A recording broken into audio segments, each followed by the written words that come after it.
దేవునికి స్తోత్రం కలుగునుగాక.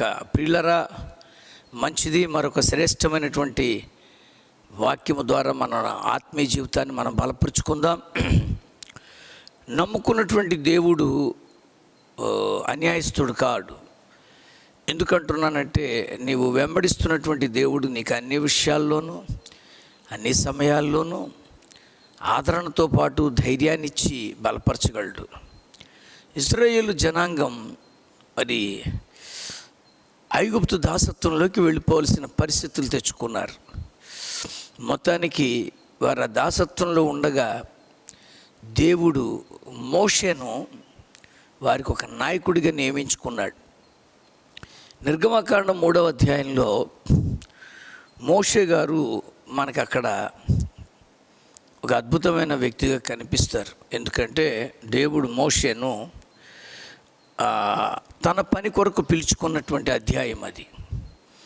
మోషే మోషే అని దేవుడు పిలిచినప్పుడు, చిత్తం ప్రభువా అన్నప్పుడు దేవుడు తన యొక్క బిడ్డల విషయమై మోషేకు కొంత ఆజ్ఞ ఇస్తాడు. ఇక్కడ అది చదువుతున్నప్పుడు అక్కడ ఉన్నటువంటి కన్సర్న్, దేవుని యొక్క లక్ష్యం, దేవుని యొక్క ఆలోచన, దేవుని యొక్క ఆ తలంపు అంతా కూడా మోషేను నాయకునిగా చేయడం అనేది కాదు ఇక్కడ ఇంపార్టెంట్. మోషేకున్నటువంటి గొప్పతనాన్ని బట్టి, ఆయనకున్న అనేకమైనటువంటి తలాంతులను బట్టి దేవుడు మోషే గారిని మరి నాయకుడిగా చేయాలి అనేది కాదు ఇక్కడ ఇంపార్టెంట్. నాకు బాగా నచ్చిన మాట ఏంటంటే, ఆ నిర్గమకాండం 3వ అధ్యాయం 7వ వచనంలో ఇలా రాయబడి ఉంది, మరియు యెహోవా ఇట్లనెను, నేను ఐగుప్తులోనున్న నా ప్రజల బాధను నిశ్చయముగా చూచి తిని. రెండవది అంటారు, పనులలో తమ్మును కష్టపెట్టు వారిని బట్టి వారు పెట్టిన మొరను వింటిని. మూడవదిగా, వారి దుఃఖములు నాకు తెలిసే ఉన్నవి. ఇదండి ఇక్కడ కన్సర్న్. తన ప్రజలు పడుతున్నటువంటి బాధ, ఆ ప్రజలు పెడుతున్న మొర్ర, వారు మనుషులతో చెప్పుకోలేక, ఒకరితో ఒకరు పంచుకోలేక లోపల అనుభవిస్తున్న దుఃఖం, ఇవన్నీ చూస్తున్న దేవుడే నీతో మాట్లాడుతున్నాడు. Again I repeat, God's concern is not Moses to become a leader. His concern is his people. తన ప్రజల గురించి ఆయన అంత ఆలోచిస్తున్నాడో, అదే దేవుడు ఈ వర్తమానం వింటున్న నీ గురించి కూడా ఆలోచిస్తున్నాడు. ఎందుకంటే నేను ఐగుప్తులో ఉన్న నా ప్రజల బాధను నిశ్చయముగా చూశాను. నేను కూడా చూస్తున్నాడు మిత్రమా. నువ్వు ఏదైనా బాధలో ఉన్నావేమో. ఖచ్చితంగా బాధ లేని వారు లేరు. యేసుక్రీస్తు వారి దగ్గరికి చాలామంది బాధాతప్త హృదయంతో వచ్చినప్పుడు వారికి నెమ్మదినిచ్చారు, ఆదరణిచ్చారు. ఈరోజు నీ బాధలో కూడా ఆయన నీకు తోడుగా ఉంటాడు. ఎందుకంటే యేసుప్రభుల వారికి బాధ అనేది ఎలా ఉంటుందో తెలుసండి. బాధ అనేది కొంతమంది అంటుంటారు, రే అనుభవించినోడికి తెలుస్తుందిరా ఆ బాధ అంటారు. నిజమే, నీ బాధ నీ పక్క వాళ్ళు అర్థం చేసుకోకపోవచ్చు, నీ బాధ నీ కుటుంబీకులకి అర్థం కాకపోవచ్చు, నిన్ను ఆత్మీయంగా బలపరిచి నడిపిస్తున్న నీ దైవజనుడికి అర్థం కాకపోవచ్చు. కానీ ఆ బాధను అర్థం చేసుకొని సహాయం చేయగలిగే దేవుడు నీకు తోడుగా ఉన్నాడు. ఎందుకంటే యేసుక్రీస్తు వారు కూడా బాధను అనుభవించారు. ఆ బాధను ఎలా తట్టుకోవాలో మనకి నేర్పారు. కొరింథీయులకు పౌలు భక్తుడు రాస్తున్నప్పుడు 2 పత్రికల్లోనూ కూడా ఆయన అనుభవించినటువంటి అనేక విధాలైనటువంటి బాధలలో దేవుడు అతనికి ఎలా తోడుగున్నాడో వివరించుకుంటాడు. అది మనుషులతో చెప్పుకోలేమండి. ఆ బాధ అతను అనుభవించాడు. ఎందుకు అలాగా పౌలు భక్తుడు ప్రభుతో చెప్పుకోగలిగారంటే, పౌలుకి తెలుసు ప్రభువు కూడా బాధ అనుభవించారు, ఆయనకి బాధ యొక్క విలువేంటో తెలుసు. పేతురు రాస్తున్నటువంటి మొదటి పత్రికలో 2వ అధ్యాయం 21వ వచనంలో, క్రీస్తు కూడా మీ కొరకు బాధపడి మీరు తన అడుగుజాడల యందు నడుచుకున్నట్లు మీకు మాదిరి ఉంచిపోయెను. ఆయన మన కొరకు బాధపడుతున్నాడండి. ఈరోజు ఆలోచన చేయి మిత్రమా, బాధ అనుభవించే వాళ్ళతో అంటున్నాను నేను, మీకేం తెలుసండి మా బాధ ఎవరు అర్థం చేసుకోలేకపోతున్నారండి. మా బాధ మమ్మల్ని కృంగదీస్తుందండి. మా బాధ మమ్మల్ని ముందుకు సాగనివ్వట్లేదండి. అంత బాధగా ఉంది. కానీ ఒక మంచి మాట చెప్తున్నాను, ఆ బాధలోనే నీకు సాంత్వన. అనేక మాటలు బైబిల్లో ఉన్నాయి ప్రియులారా. మత్తయి సువార్తలో మన 8వ అధ్యాయంలో కథను ప్రభు దగ్గరికి వచ్చి అంటాడు, నా దాసుడు పక్షవాయువుతో బాధపడుచున్నాడు అన్నాడు. బాధలు రకరకాలుగా ఉంటాయి. అదే మత్తయి సువార్త 15వ అధ్యాయంలో చూస్తే, నా కుమార్తె దెయ్యము పట్టి బహు బాధపడుతుంది అంటుంది ఆ తల్లి. అదే మత్తయి సువార్త 17వ అధ్యాయంలో ఒక ఆయన వచ్చి, నా కొడుకు చాంద్ర రోగముతో బాధపడుతున్నాడు. ఈరోజు చాలామంది బాధ అనుభవిస్తున్నారు. ఎవరి బాధ వాళ్ళకే తెలుసు. ఎవరి బాధ యొక్క స్థితి ఏంటో వాళ్ళకే తెలుసు. బాధ ఒకే రకంగా ఉండాలని ఏమీ లేదు, పలు రకాలుగా ఉండొచ్చు. కానీ అన్నిటికీ ప్రత్యామ్నాయం, అన్నిటికీ విడుదల, అన్నిటికీ నెమ్మది, సాంత్వన, సమాధానం ప్రభువులోనే దొరుకుతుంది. మార్కు సువార్తలో కూడా 5వ అధ్యాయంలో మనం గమనించుకుంటే, 12 సంవత్సరాలుగా రక్తస్రావం కలిగిన ఆ రోగిష్టి ఆమె, ఆ రక్తధార అనేటువంటి బాధతో ఆమె ఉందండి. 34వ వచనానికి వస్తే ఆయన అంటాడు, నీ బాధ నివారణ అయింది అంటాడు. నీ బాధ తీసేయడానికి ఆయన చూస్తున్నాడు. యాయిరు వచ్చినట్టుగా నువ్వు ప్రభు దగ్గరికి రాగలిగితే, యాయిరు చిన్న కుమార్తె చనిపోతుంది అని అంటారు. అక్కడ చిన్నదై ఉండొచ్చు, లేక చిన్న కుమార్తె అయి ఉండొచ్చు. చాలా బాధలో ఉన్నాడండి. అతనేమో సమాజ మందిరపు అధికారి. కానీ ఇప్పుడు సమస్య వచ్చింది. అతడు ఏమాత్రము సంకోచించకుండా ప్రభు దగ్గరికి వచ్చాడు. ఎందుకంటున్నానంటే ప్రియులారా, మీరు వింటున్నారు కనుక మీ బాధ ఏమిటో ఆయనతో చెప్పండి. యోహాన్ గారిని జైల్లో పెట్టి తల తీసి చంపేశారు. చాలా బాధ. ఆత్మీయ గురువు గారు చనిపోయాడు. అలాగే ఇక్కడ చాలామంది వింటున్నారు. మీరు సమీపిస్తున్నో, లేక మీకు ఇష్టమైన వారినో, లేక మీకు ఇష్టమైన వాటినో పోగొట్టుకుంటున్నప్పుడు చాలా బాధ అండి. పెళ్ళిళ్ళు అయిపోయి వెళ్ళిపోయేటప్పుడు ఆడవాళ్ళు చాలా బాధపడుతూ ఉంటారు. ఎందుకంటే ఇంతకాలం ఒక ఇంట్లో ఉండి అందరితో మసలి ఇప్పుడు వేరొక ప్రాంతానికి, అలవాటు లేని స్థలానికి వెళ్ళాలి. అక్కడున్న మనుషులతో మమైకం అవ్వాలి. కనబడకుండా ఉండేదండి ఈ బాధే. అందువలన దాన్ని చూడగలిగేవాడు ఒకడున్నాడు. ఆయనే నువ్వు నమ్ముకున్న ప్రభు. ఇప్పుడు నువ్వు బాధలో ఉన్నావా మిత్రమా? బాధపడుతున్నావా? నీ ఆర్థిక స్థితి కొరకు బాధపడుతున్నావా? నీ ఆరోగ్య స్థితి కొరకు బాధపడుతున్నావా? నీకున్నటువంటి కుటుంబ సమస్యలతో బాధపడుతున్నావా? నీకు ఉద్యోగంలో వస్తున్నటువంటి ఒత్తిడికి నువ్వు బాధపడుతున్నావా? నీ వ్యాపారం సజావుగా జరగట్లేదని బాధపడుతున్నావా? పెడుతున్న పెట్టుబడులు అంది రావట్లేదనే బాధలో ఉన్నావా? ఇంకా చెప్పాలంటే ఆత్మీయంగా ఎదగలేకపోతున్నాననే బాధలో ఉన్నావా? అందరిలాగా నేను కూడా దేవుని పరిచర్య చేయలేకపోతున్నాననే బాధలో ఉన్నావా? బాధకి రూపంలే, అది ఎవరి యొక్క పరిస్థితులను బట్టి అది కలుగుతూనే ఉంటుంది. ఇదే బాధపడాలి అని దేవుడు చెప్పలే. ఎన్ని రకాలైనటువంటి బాధలున్నా సమాధానం మట్టుకు ప్రభులోనే. మనుషులు నిన్ను అనే మాటలకు బాధపడుతున్నావా? నిర్దాక్షిణ్యంగా నీ మీద నిందలు మోపుతున్నప్పుడు బాధగా ఉన్నావా? నీకు సంబంధం లేని విషయాల్లోకి నిన్ను నెట్టేస్తున్నప్పుడు బాధే కదా.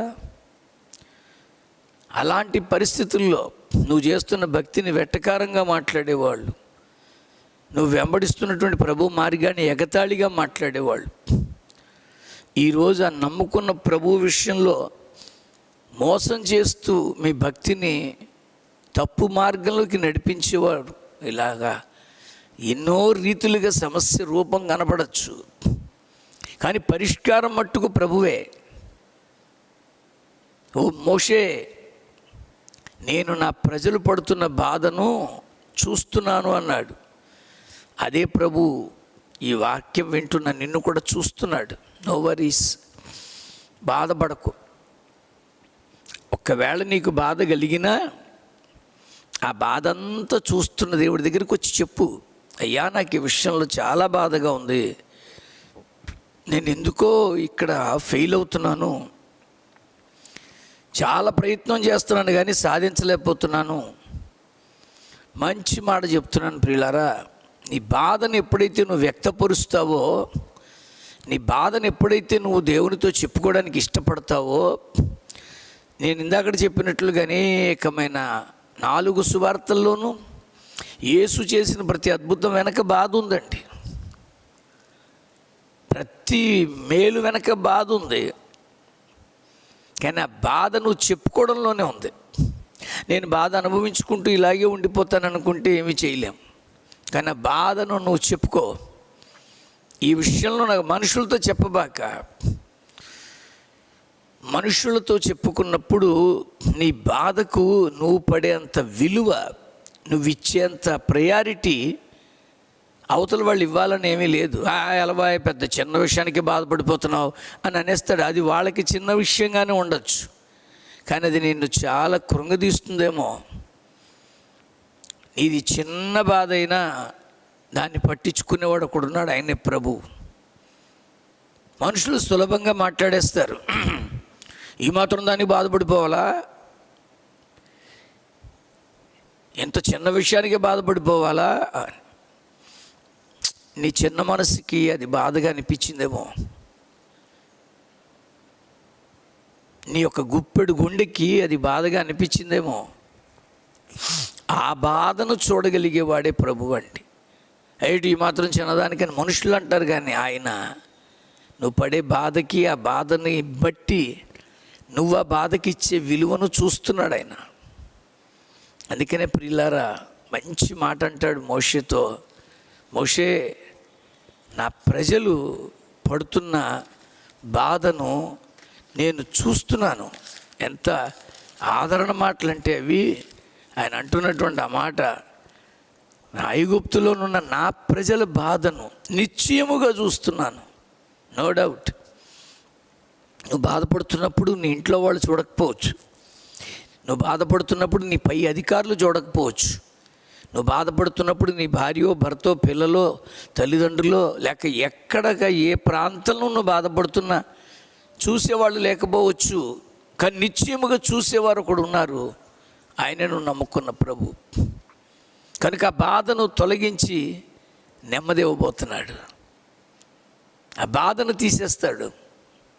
ఆ పక్షవాతంతో బాధపడుతున్నటువంటి ఆ బిడ్డ కొరకు ఆ శతాధిపతి అడిగినప్పుడు, ఏం విశ్వాసం అయ్యా నీది అని నువ్వు మాట మాత్రము సెలవిస్తే అక్కడ నా దాసుడు బాగుపడతాడు అంటాడు.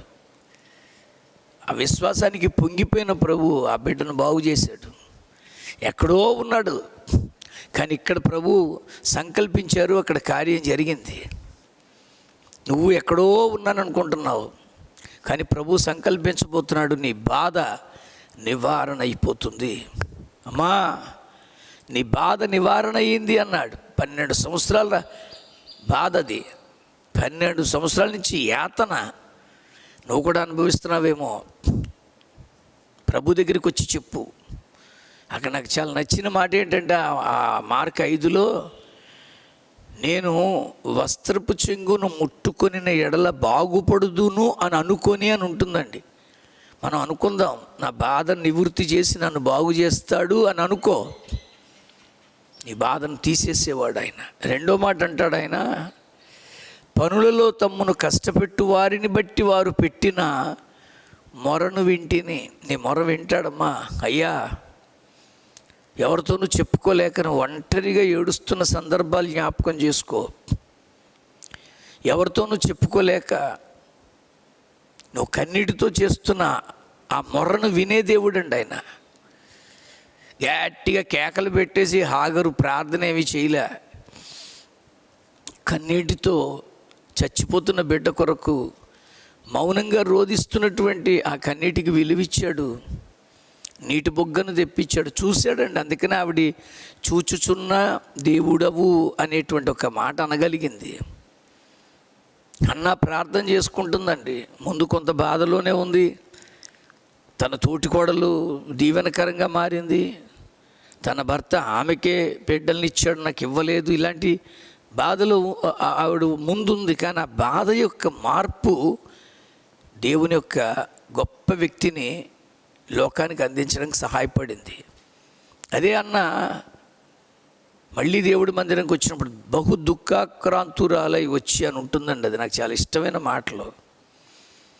ఈరోజు ఆ బాధను చూశాడు దేవుడు.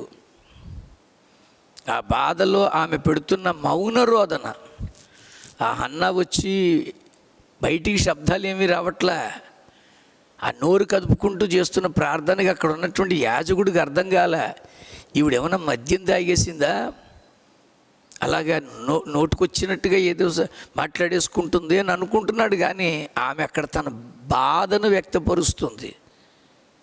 అందుకే దేవుడు ఒక గొప్ప వ్యక్తిని లోకానికి ఇచ్చారు. వారే సమూయేలు.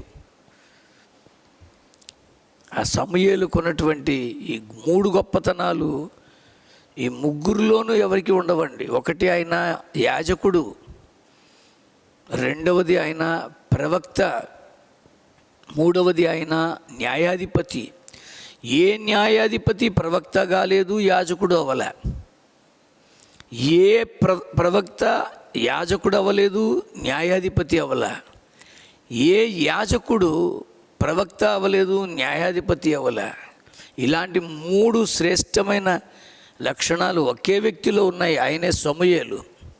ఆ సమూయేలును పొందుకోవడానికి అన్న చేసిన ఆ యొక్క మొర్ర ఆయన విన్నాడండి. హిజ్కియాకి చావు సమీపించినప్పుడు ఆయన పెట్టిన మొర్ర దేవుడు విన్నాడండి. ఈరోజు నీ మొర్ర కూడా వింటాడు. నువ్వు అందరికీ నీ బాధ తెలియాలని, నీ యొక్క కష్టం తెలియాలని గట్టిగా కేకలు పెట్టి ప్రార్థన చేయకు. అలా ప్రార్థన చేయడం వల్ల అవతల వాళ్ళకి నీ మీద మరొక అభిప్రాయం ఏర్పడే అవకాశం ఉంది. ఒక బాబు ప్రార్థన చేస్తున్నాడు, అయ్యా మా అమ్మ మాకు బాగా వండి పెట్టేటట్టుగా నువ్వు సహాయం చేయని కుటుంబ ప్రార్థనలు చేస్తున్నాడు. వాళ్ళమ్మ ప్రార్థనలో కన్ను తెరిచి వింటుంది, వారి నేను వీడికి వండి పెట్టట్లేదా ఏంటి, వీడికి అయితేనే వండే వాటి మీద తృప్తి లేదనుకొని ప్రార్థన అయిపోయిన వెంటనే ఆవిడ అంటుంది, ఒరే మీ నాన్న వండమనరా, లేకపోతే క్యారేజ్ తెచ్చుకుని ఇంక నేనేమి నీకు వండి పెట్టను అంది. చూసారా, ఆ బయటికి చెప్పడం వల్ల ఆ ప్రార్థనకి ఆ తల్లిలో వచ్చిన రియాక్షన్, పోన్లే నాన్న నీకు మంచిగా వండి పెడతాను, ఇంకా నీకు ఏం కావాలో ఇష్టంగా ఉన్నవి చేస్తాను అనలా. నీ ప్రార్థన దేవుడు వినాలి అనుకున్నప్పుడు దేవుడి దగ్గరే చెయ్యి. 10 మందికి వినబడేటట్టుగా ప్రార్థన చేయడం వల్ల ఆ సమస్య తీరుతుందని అనుకుంటారు చాలామంది. అందుకని అంత బాగా అంటాడంటే, పనులలో తమ్మును కష్టపెట్టు వారిని బట్టి వారు పెట్టిన మొరను విన్నాను. నీ మొర్ర కూడా వింటాడు ఆయన. ఖచ్చితంగా నీ మొర్ర వింటాడు. ఇది 10 మందికి కనబడేటట్టు వినబడేటట్టు చేయబాక, మోకరిల్లుకొని ఆయన సన్నిధిలో ఆయన్నే అడుగు. నీ మొర్ర ఆయన వింటాడు. ఇలాంటి సందర్భాలు బైబిల్లో చాలా ఉన్నాయి. ఆ మొర్రను విన్నాడు ఆయన. ఆ మొరను విని వారికి సహాయం చేశాడు. నేను మళ్ళీ అంటున్నాను ప్రియులారా, నీ మొర్ర వినే దేవుడు అండి ఆయన. నీ బాధను చూసే దేవుడు, నీ మొర్రను వింటాడు. నువ్వు మౌనంగా చెయ్యి, ఆ మొర్ర వింటాడు. రహస్యంగా చెయ్యి, ఆ మొర్రను వింటాడు. దేవునికి మాత్రమే అర్థమయ్యేటట్టు చెయ్యి, ఆ మొర్రను వింటాడు. ప్రియమైన దేవుని బిడ్డ, నీ మొర్ర, నీ కష్టం ఊరికి ఏదో ప్రార్థన గోపురాల్లో అందరూ నా గురించి చేస్తారని వాళ్ళకి చెప్పడం, ఏ దైవజనుడు వస్తే ముందు దైవజనుడి దగ్గరికి వెళ్ళిపోయి ఇది నా బాధ, నా మొర్ర ఇది అని వాళ్ళకి చెప్పడం. నేను మళ్ళీ అంటున్నాను, వాళ్ళు ప్రార్థన చేయరని కాదు, చేస్తారు. కానీ నీ నీ నీ యొక్క మొర్రంతా వాళ్ళకి అర్థమయ్యేటట్టుగా చెప్తావు, దేవుడికి అర్థమయ్యేటట్టు చెప్పు. నువ్వు పడుతున్న కష్టం ఏంటో చెప్పు. నువ్వు చాలా కష్టపడుతున్నావు మిత్రమా, ఆ కష్టాన్ని ఆయనతో చెప్పు. అయ్యా ఇదిగో ఇంత కష్టపడుతున్నాను, నాకేం మిగలట్లేదు. అది డబ్బులు అవని, ఆరోగ్యం అవని, ఏదైనా సరే పనులలో తమ్మును కష్టపెట్టు వారిని బట్టి చేస్తున్న మొరను నేను వింటున్నాను. నీ కష్టానికి తగినటువంటి ఫలాన్ని దేవుడు ఇవ్వగలడు. అలా కష్టపడిపోతున్నప్పుడు మొర్రపెట్టు. నేను చాలా బాధపడుతూ నువ్వు చేస్తున్న ప్రార్థన వింటాడు, చూస్తున్నాడు. అలాగే పనుల్లో కష్టపెడుతున్నప్పుడు నువ్వు పెడుతున్న ఆ ప్రార్థన విజ్ఞాపనలు వింటాడు. అందుకనే నేను నిశ్చయముగా వారిని నేను చూశాను, ఆ మొరను నేను విన్నాను. మూడవదిగా వారి దుఃఖం నాకు తెలిసే ఉంది. ఇది నాకు చాలా ఇష్టం చెప్పడం.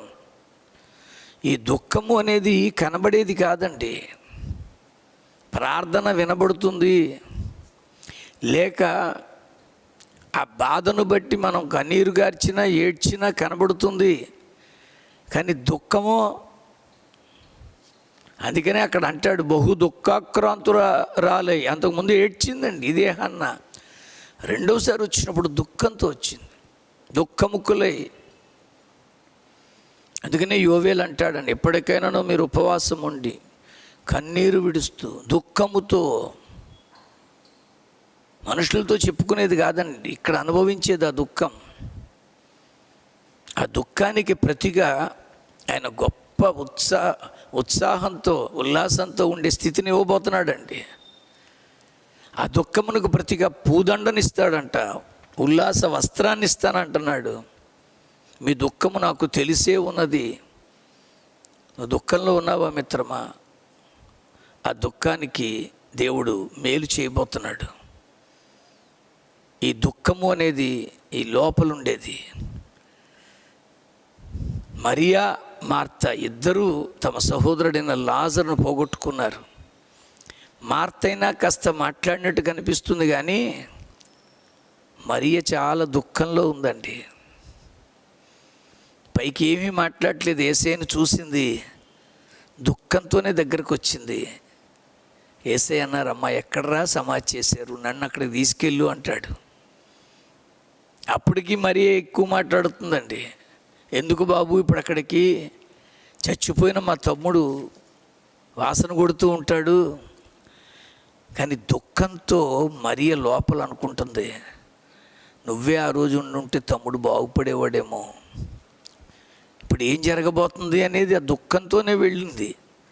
అందుకనే ప్రభు అక్కడ ఒక అద్భుతం చేశారు. నాయనా లాజరు నువ్వు బయటికి రా అని పిలిచినప్పుడు మరియా హృదయంలో ఉన్న దుఃఖమంతా పటాపంచలైపోయిందండి. చావవలసిన సమయంలో చచ్చిపోలేదు కనుకే ఈ బాధ. తర్వాత ఎలాగా చచ్చిపోయారు కూడా.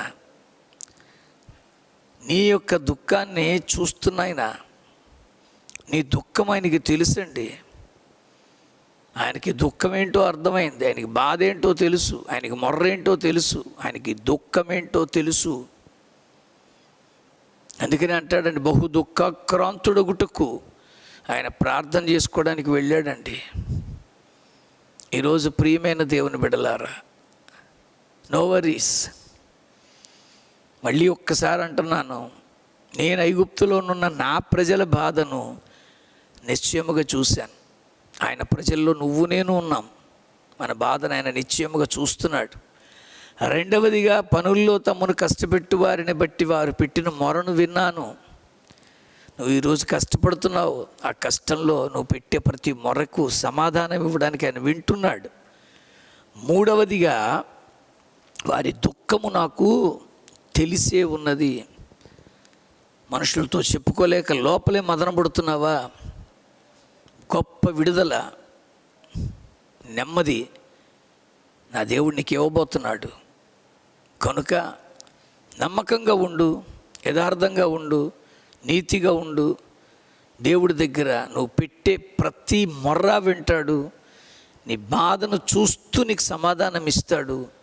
నీ దుఃఖాన్ని తొలగించి సంతోషాన్ని ప్రసాదిస్తాడు. అందుకనే ఈ మాట అంటున్నారు, మోషే అలాంటి వారిని ఇప్పుడు నువ్వు విడిపించాలి. ఎంత బాగా అంటాడంటే, పాలు తేనెలు ప్రవహించే దేశానికి వారిని నడిపించడానికి నేను దిగి వచ్చాను. ఈరోజు నిన్ను ఒక మంచి స్థాయిలోకి, స్థలంలోకి క్షేమకరంగా, అందుకనే అక్కడ అంటాడు, ఐగుప్తీయుల చేతి నుండి వారిని విడిపించుటకును నడిపించుటకును నీకు విడుదల ఇవ్వబోతున్నాడు. నిన్ను శ్రేష్టమైనటువంటి ప్రాంతంలోకి నడిపించబోతున్నాడు. అందుకనే కీర్తనకారుడు అన్నాడు, ఎక్కడ నడిపిస్తున్నాడంటండి? పచ్చిక గల చోట్ల